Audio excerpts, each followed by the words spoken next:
a martini, 2 at the most.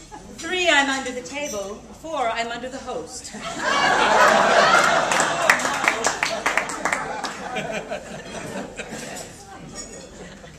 At the round table luncheons, we often played a game entitled, I Can Give You a Sentence. And I was assigned the word horticulture.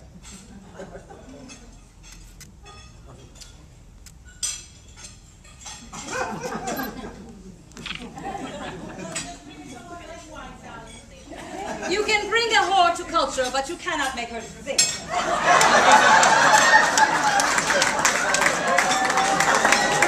And when I was 6 years old, my mother died, and my father remarried a Christian lady, Eleanor, and I was sent for my education to the Blessed Sacrament Academy, where I continued my learning until the day that I described Our Lady of the Immaculate Conception as Our Lady of Spontaneous Combustion.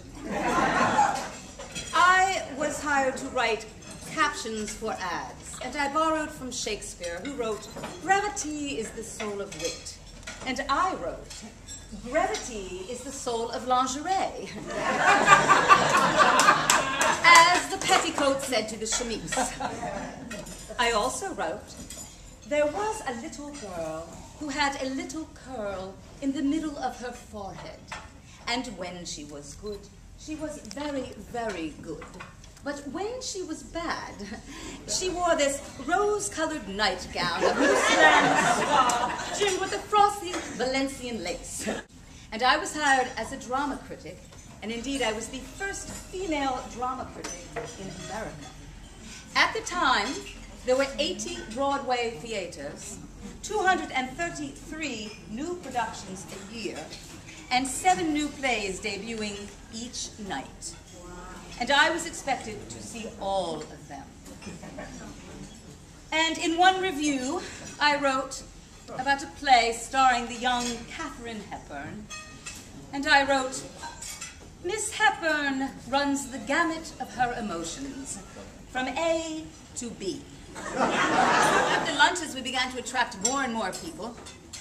For example, Edna Ferber came to lunch one day. Edna Ferber is the author of Showboat, the musical, and Giant, the film with James Dean. And Edna Ferber liked to sport very tailored, masculine, double-breasted suits. And she entered one day, and Noel Coward was there. And Noel said, "Why, Edna, you look almost like a man." And Edna replied, "Why, Noel, so do you." Another time, Mark Connolly, a writer who was bald, had a very shiny pink head. And one of our group passed him by and rubbed his head and said, "Why, Mark, your head feels just like my wife's bottom."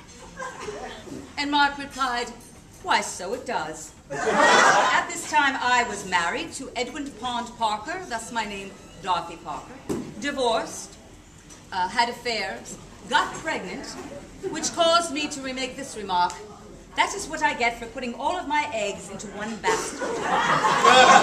And I continued to write poetry, which was printed in all of the major newspapers and magazines. And finally, a book came out called Not Enough Rope, that is, Not Enough Rope, which was the first book of poems for me, had 3 printings in the first 4 months, and became a bestseller, which was unprecedented for a book of poems at that time. If I may. Very briefly, darling, I'd like to invite you again because you are so fascinating. So, just very briefly. More. Unfortunate coincidence. By the time you swear you're his, shivering and sighing, and he vows his passion is infinite, undying, ladies, make a note of this. One of you is lying. Oh, shit, time doth flit.